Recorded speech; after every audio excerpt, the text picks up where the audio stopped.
What's going on, everyone? Welcome back. Today I'm going to showcase my favorite go-to team in the Go Battle League. This team, while it is a little bit soft to Tinkaton, is still so flexible into most of the meta, and it's just a lot of fun to use. Let's get into the battles and see what it can do.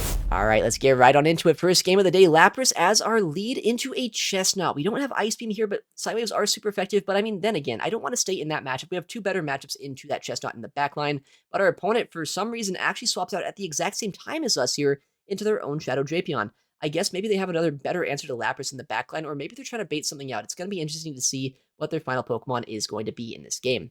Aquatail comes through. It doesn't quite get a two-shot here in the Zero Shield matchup, but it's going to be very close. Our opponent at this point is at their next Aquatail, and I'll throw mine in return. This move is going to be able to put them very low, but at this point, it's going to be a fast move farm down race, and I'm very interested, once again, to see what their final Pokemon is going to be. We actually win the race here. We can farm them all the way down. I think they might have intentionally stopped tapping for a second there. They didn't want Switch. They instead wanted to get some energy, which I guess makes sense, saying they didn't necessarily lose the lead matchup, but now I have my Jumpluff into that Typhlosion, or into the Chestnut rather, the Typhlosion into our Lapras, which is exactly where we need to see it.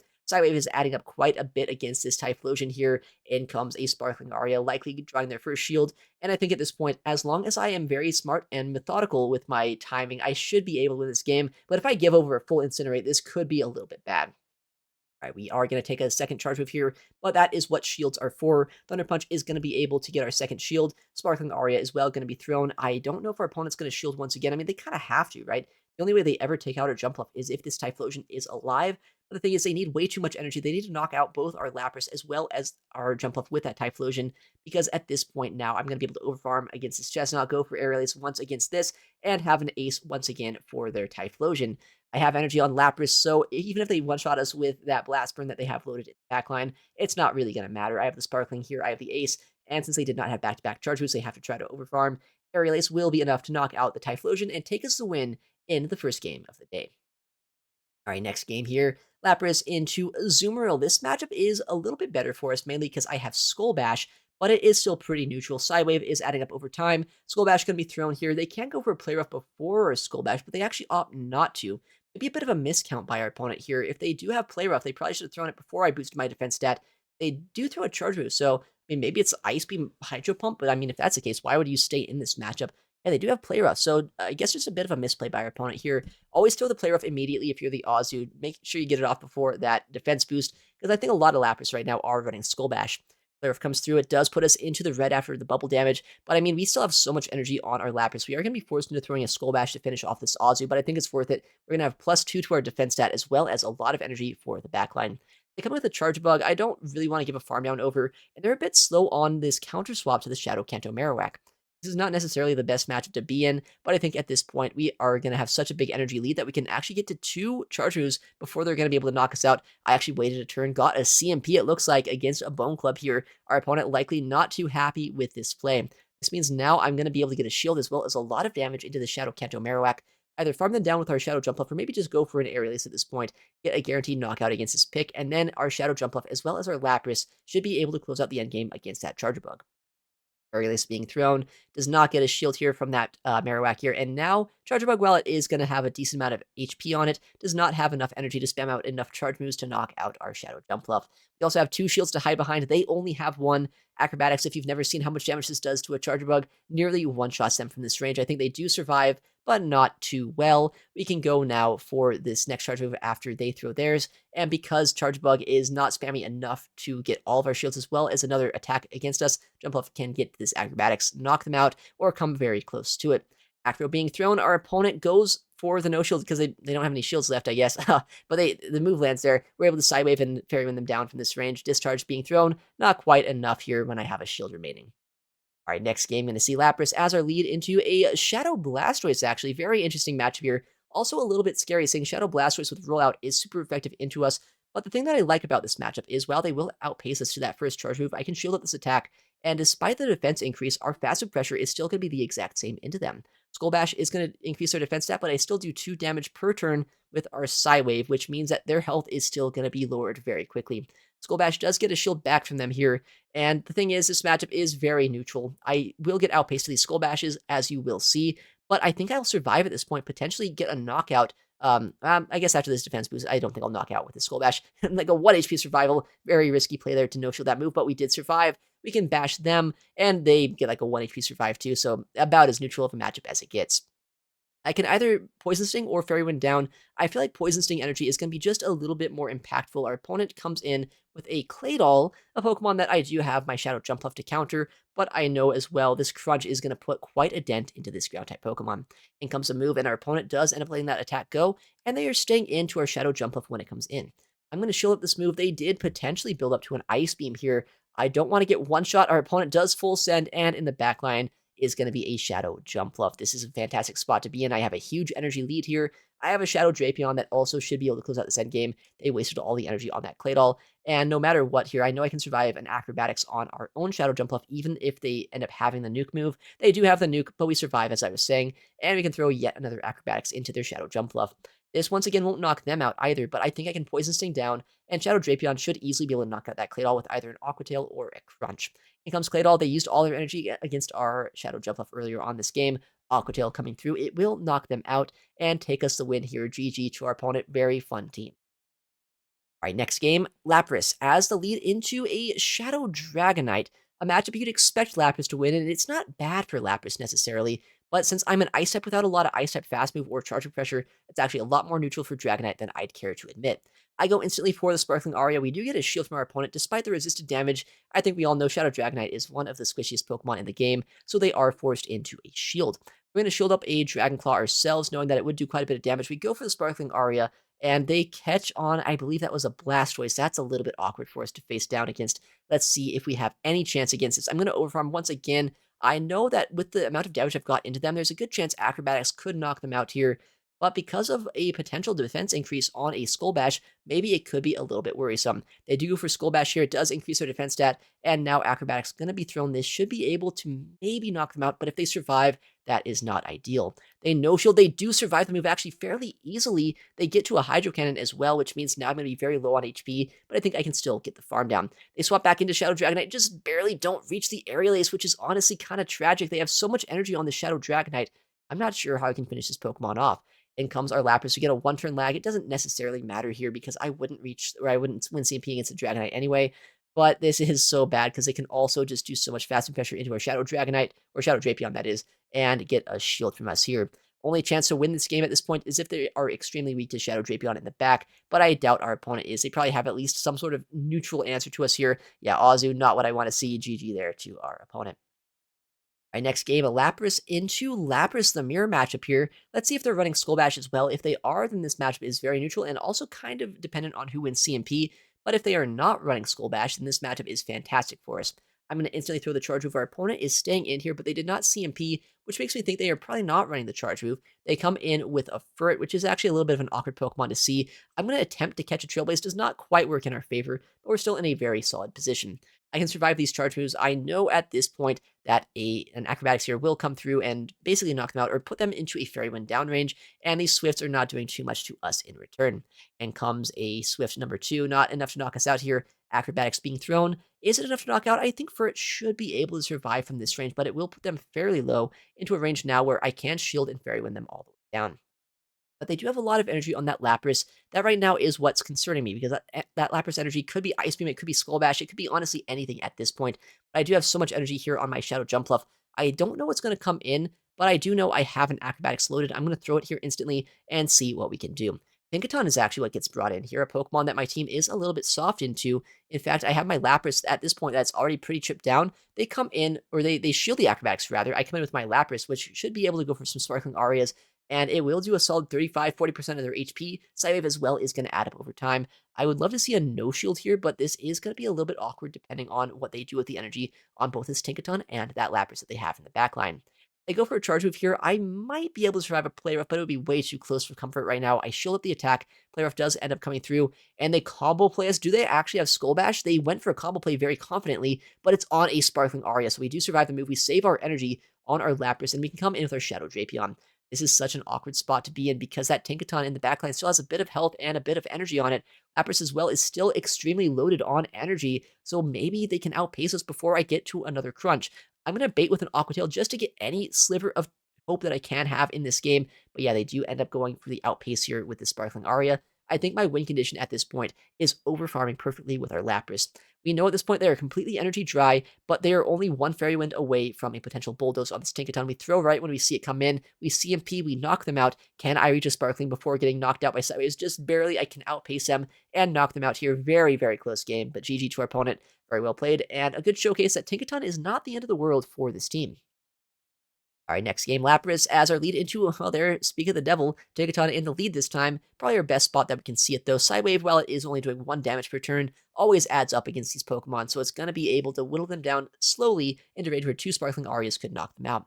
Sparkling number 1 being thrown does put them nearly to half HP. They will likely throw a Play Rough into us here, which I will very easily survive. Lapras will also be able to go for another move before their second Play Rough. Sparkling Aria will be thrown here in just a second, putting them deep into the red, and making it so our Shadow Jumpluff as well as our Shadow Drapion don't really have to worry about this Pokemon in the back.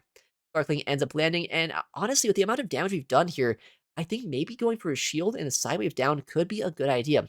I do shield the move up. Play Rough is going to be able to draw that shield, but I get the perfect Sidewave down. We have a lot of energy against whatever might be in the back.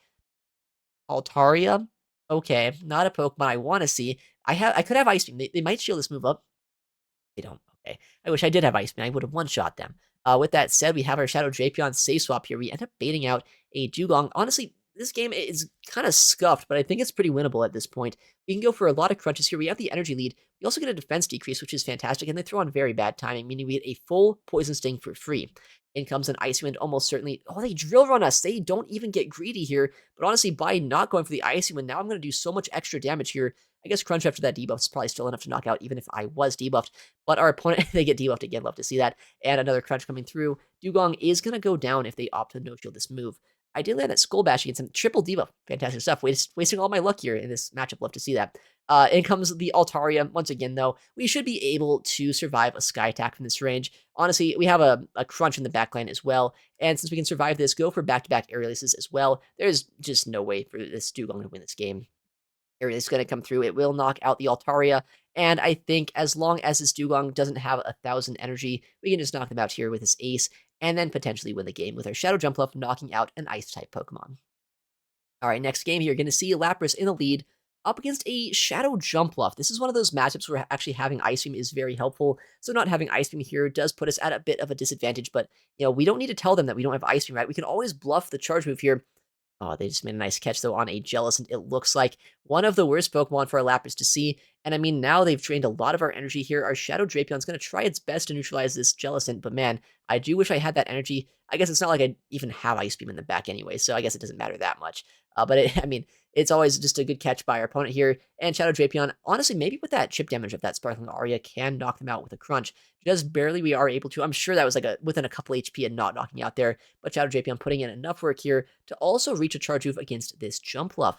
I think they could have sniped us down with an Aerial Ace if they wanted to, but I think maybe they want to overfarm to have energy for our Lapras later on. Ace will knock us out here, but I think after getting that Crunch into them, now just Side Boost and Sparkling Aria could be enough to knock them out over time. Our opponent is staying in with this Shadow Jumpluff. I'm hoping our Shadow Jumpluff of our own in the backline is going to have some play. We shield up the Acrobatics, and there it is. One of the peskiest little Pokemon in the entire meta. Morpeko is on our screens. This Pokemon, as we all know, can put in a lot of work going for these hard-hitting Aura Wheels, boosting their attack stat, maybe baiting Psychic Fangs as well. I know that the first move is always going to do the least amount of damage. I say as it nearly one-shots our Shadow Jumpluff, but I mean, I have to no-show the attack there, right? They CMP us actually on a Psychic Fangs. I know I survived this move. Kind of wish I went for an Acrobatics at this point to guarantee a shield, but once again, they don't need to know that I didn't go for an Acrobatics. If they think at this point this could be a heavy-hitting move, they're going to have to go for the shield here, and they do shield the move up, which, while they do get the farm down here, might open up a win condition where I can go in our Lapras, potentially. This is going to be rough. I think I have to call a bait here too. If they go for a Psychic Fangs, which is very likely, I can survive the attack here, go for a Sparkling Aria, knock out the Morpeko, and then have a shield remaining for this Shadow Jumpluff. That was a very close endgame here. I mean, it still is a close endgame. I mean, that Jumpluff's still around. Can they get to 2 Aerial Aces against us? I don't think so. Yeah, we were just barely able to close out this match. That was about as tricky of an endgame as it gets. Very well played by our opponent. They made a nice catch earlier on in that match, but Lapras able to close it out. All right, next game, Spiritomb in the lead. All right, that Pokemon is very scary. I have 2 Pokemon in the back that are at least pretty reasonably good into this, and they come in with a Diggersby, which does actually pair very well with Spiritomb. I've done this duo myself this season. I love Spiritomb when it has so much fast pressure and just debuffs with Rock Tomb. I don't love fighting it, but it's kind of fun to use. Aqua Tail will do a lot of damage to this Diggersby at the very least. Our opponent is likely going to shield up the third Aqua Tail, but not before throwing a Scorching Sands, which should, in theory, get our shield. I haven't been debuffed just yet. This is our first charge move. It could debuff us potentially. Doesn't look like they do here, and now Aqua Tail will be thrown to try to get a shield back from Diggersby. But I think at this point, I'm not going to go for switch advantage. I know that Spiritomb is kind of a scary Pokemon, even into our Shadow Jump Bluff when shields are down. What I'm going to do instead is I think I've set myself up for a very nice Psywave down with our Lapras. I might get debuffed here, which could be kind of bad. If I don't get debuffed, though, I'm in a fantastic spot where I can potentially go for 2 Sparkling Arias into that Spiritomb, knock them out. We're going to outpace them with the amount of energy we have. They don't get a debuff, which is amazing to see. And now if that Spiritomb comes back in, as I was saying, just go for the outpace. Go for 2 Sparkling Arias. It's a bulky Pokemon. Well, I guess it's not even that bulky, right? It resists Sideways, so that's why it feels like it's a pretty good matchup into Lapras. But now that I have this much energy, we can two-shot them with these Water-type charge moves and potentially get a shield or maybe just knock them out. You draw a shield from them there. I have no idea what's going to be in the backline. Spiritomb Diggersby core is pretty strong. It could be almost anything at this point. I just have to hope that whatever it is, our jump up has play into. But I want to get the Spiritomb out of the way before they're going to be able to knock us out with Sucker Punch fast and pressure. Sparkling does come through and knocks him out. Bodsire in the backline. Okay, we have to keep in mind my attack is debuffed one stage, so what I want to do here to have the best chance to win this game is clear my attack drop, come in Shadow Jump Bluff, and try to throw that Sparkling Aria later on in this match. They do have Sludge Bomb, which is probably the most awkward moveset they could have here. Having Sludge Bomb now means that they will be able to potentially go for a back-to-back charge move scenario where they can overfarm and get to a Sludge Bomb against my Jump Bluff, as well as one against my Lapras. But they throw on CMP here, which is fantastic. It means they don't get to overfarm as much as they want to. I mean, I have the Sparkling loaded, so I guess it doesn't even matter. If this knocks out, then no matter what our opponent would have done with that Clodsire would really matter here. Sparkling comes through, it knocks out thanks to clearing that debuff. GG there to our opponent.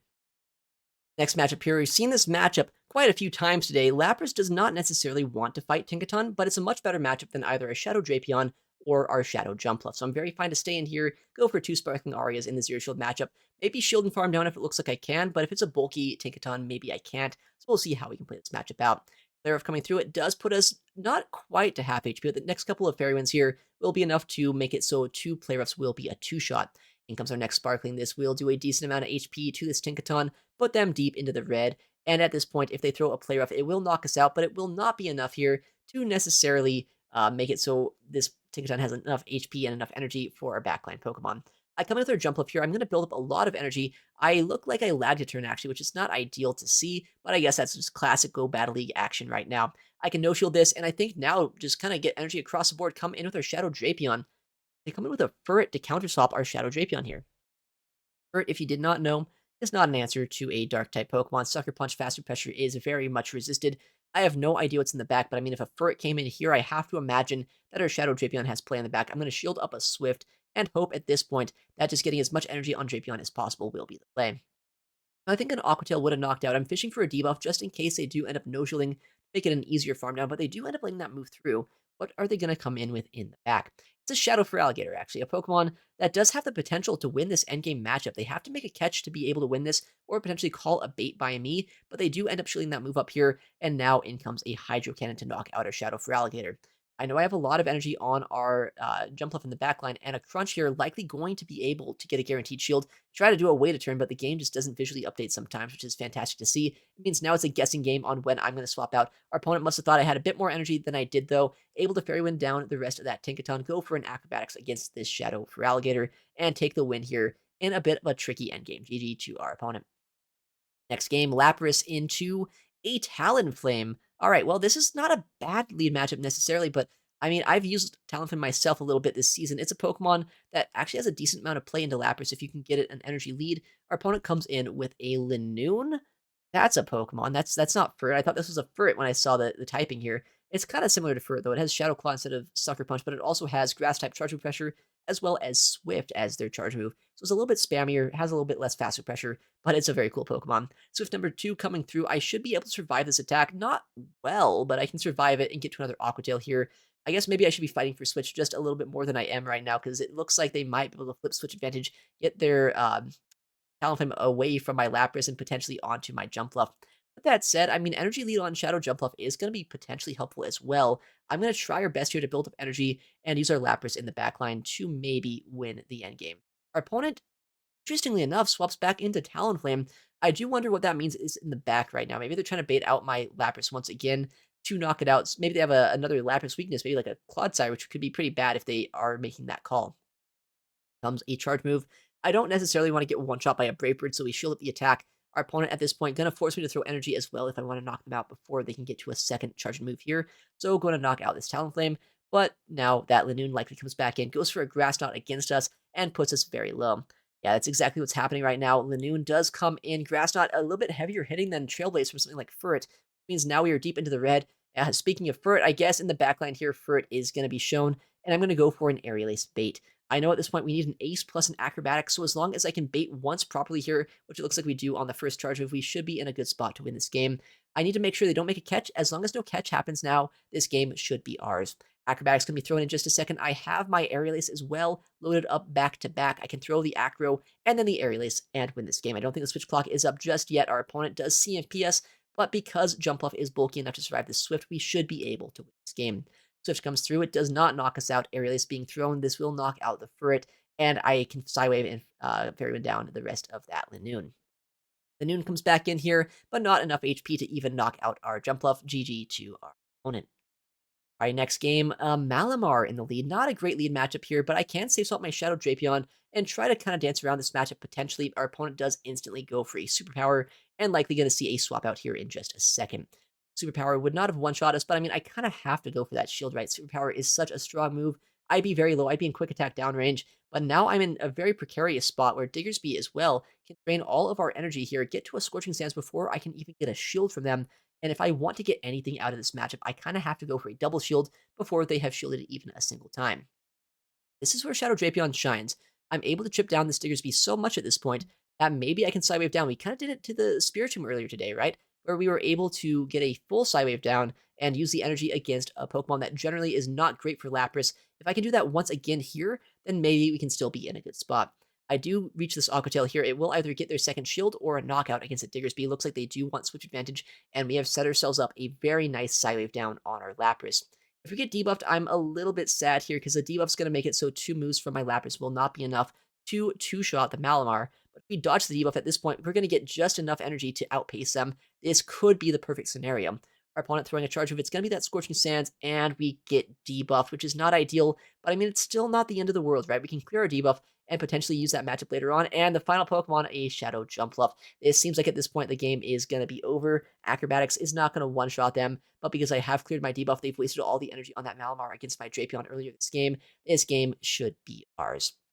In comes an Aerial Ace or maybe an Acrobatics into us here. They actually do go for the Ace for some reason. I think Acro would have been the better play. Either way, we're able to win this one. We're going to go for an Acrobatics here in just a second, knock out the Malamar or put them into a range where our Lapras can easily go for a single Sparkling Aria, and we should be able to win this game.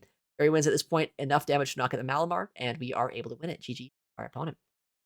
All right, next game, a Claydol lead. Not the best, not the worst lead out there, but actually our opponent swaps out instantly into a Cradily. I don't have a hard response to this Pokemon. I mean, I do have my Shadow Drapion, which resists the grass type damage, but because of the debuffs of Rock Tomb, just how spammy that Cradily can be on the safe swap, I am going to go for a Chip and Dip with Sparkling Aria, and then finally come in with our Shadow Drapion. Comes to Rock Tomb here, and I mean, the thing is, I don't really need switch advantage against a Claydol. I have my Jumpluff as well as my Lapras. I can put in quite a bit of work into it if I need to. Crunch comes through, it puts them deep into the red, but they are able to survive thanks to the debuffs, and I don't want to go down shields here. I know I don't need switch against Claydol, so I will let this move through. Inside move down here potentially with my Lapras, which will give us an energy lead for whatever they have in the back line. They did seem like they wanted to swap out of that lead matchup, and I can see why. They have a Morpeko in the back. Once again, going to have to try to dance around a very tricky Pokemon. They don't have a lot of wiggle room, though, for their Claydol, which I think is our one saving grace right now. I do have to no-shield the first attack. From a Morpeko, the first one's always going to do the most, or it could go for an attack boost, or Psychic Fangs, it could lower my defense stat. So either way here, I have to go for that move. And Claydol actually ends up coming here, which is not, well, I guess the worst play on their part. I build up a lot of energy. I'm forced to dump it all into Claydol. But I mean, Lapras is not a consistent answer to this either, so I have to knock out this Claydol one way or another. And now we're in such a precarious position, right? I have to shield and move here. They have energy on Morpeko, but I can maybe set myself up a perfect undercharge and get a Psywave down on our Lapras. If I can do that, we might be able to win this game. In comes our Lapras here. Do we have enough damage done to them? Just barely. The perfect sidewave down is able to happen. We can reach this next Sparkling Aria, and at this point, either they shield this, or they're going to have to no-shield and try to survive, and if they do shield this move up, I can now go for Acrobatics on my Shadow Jumpluff. If they go for a bait here, I don't even get knocked out. They do go for Psychic Fangs. They thought I might shield. At that point, I was just content in using my Jumpluff to finish off the game, but Sparkling Aria will be reached. It would knock out that Morpeko if they would have let us, and a nice 5-0 set here to finish off the day. So as you can see, this team, it has a lot of matchups where it might not be, specific hard counters into your opponent, but you have a lot of flexibility. Lapras, one of the most flexible Pokemon in the game. Trying out Skull Bash on it today, too, was a pretty fun idea. Helps out a lot against the other Water-type Pokemon, as we saw against, like, Blastoise, Lapras, Azu, but not having Ice Beam sometimes could be a little bit tricky, not having that coverage. I think either way, it's kind of personal preference what moveset you want to run on Lapras, but this team overall, very flexible, and if you want just a go-to team to climb in the Go Battle League, give this one a go. Alright, well, thank you so much for watching today's video. If you enjoyed the battles and you want to see more content like this on the channel, please make sure to leave a like and subscribe. It helps out the channel a ton, and I would really appreciate it. Thank you again for watching, take care, and I'll see you in the next one.